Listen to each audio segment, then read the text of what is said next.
Olá pessoal, tudo bem? Me chamo Dérico Berlese, professor da disciplina de Base Cultural Brasileira, e a temática da nossa aula de hoje é a respeito de patrimônio histórico e natural. Trouxe aqui três diferentes imagens então de patrimônio histórico distintos para que a gente comece a instigar o conhecimento da nossa aula de hoje. Temos por objetivo da nossa aula compreender o que é um patrimônio histórico e o que é um patrimônio natural. Também temos por objetivo conhecer as medidas de preservação do patrimônio histórico e o patrimônio natural conforme a Constituição Nacional, identificar a diferença entre o patrimônio histórico material e o patrimônio imaterial e compreender a função social do patrimônio histórico para a preservação da memória e da cultura dos povos.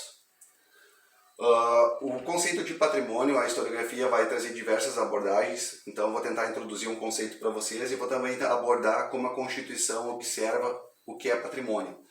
Patrimônio é aquilo que pertence a alguém, a um determinado grupo de pessoas, que possui um valor simbólico ou um valor concreto.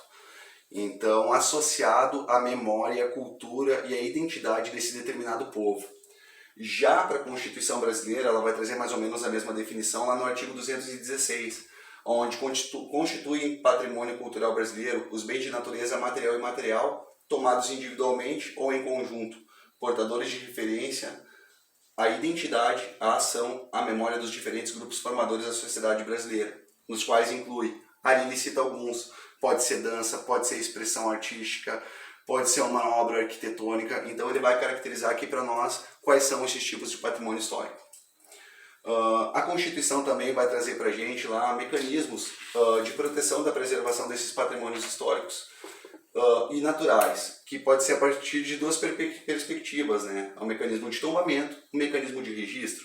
O mecanismo de tombamento ele é utilizado para proteção e preservação de patrimônios materiais, já o registro ele é utilizado para preservação e manutenção de patrimônios imateriais. Trouxe aqui a imagem então de Ouro Preto, Minas Gerais, que é um bem material onde a gente pode ter acesso a tocar, e trouxe aqui a festa do frevo em Olinda, né, em Pernambuco, que é uma dança, é uma cultura, é algo que a gente não consegue palpar, né, não é tocável. Aqui nós vamos trabalhar então o conceito de patrimônio histórico material e também imaterial. O que seria um patrimônio material? Como eu comentei no slide anterior, o patrimônio material é aquele tangível, é aquele que a gente consegue palpar e tocar. Trouxe aqui três imagens, colocando para vocês um exemplo como o Pelourinho, na Bahia. Trouxe também o Cristo Redentor, também trouxe um patrimônio histórico material internacional, que são as ruínas de Machu Picchu. Já para ilustrar para vocês o que significa um patrimônio material, que é aquilo intangível, que é aquele patrimônio que a gente não consegue tocar, eu trouxe para vocês aqui identificar o samba, trouxe a festa do Boi Bumbá no interior da Amazônia, também trouxe a confecção do queijo Minas. Agora que já conhecemos então o que é o patrimônio material e o imaterial, nós vamos compreender o que é um patrimônio natural. O patrimônio natural é aquele patrimônio onde não possui ação do homem e ele tem ação total da natureza. Mas ele vai acabar transmitindo à população a importância do ambiente natural para saber quem somos e também saber a respeito da cultura do povo daquela determinada região. Então trouxe para vocês aqui a Serra da Capivara, trouxe também a Cataratas de Foz do Iguaçu do Paraná e trouxe o arquipélago de Fernando de Noronha, no Pernambuco.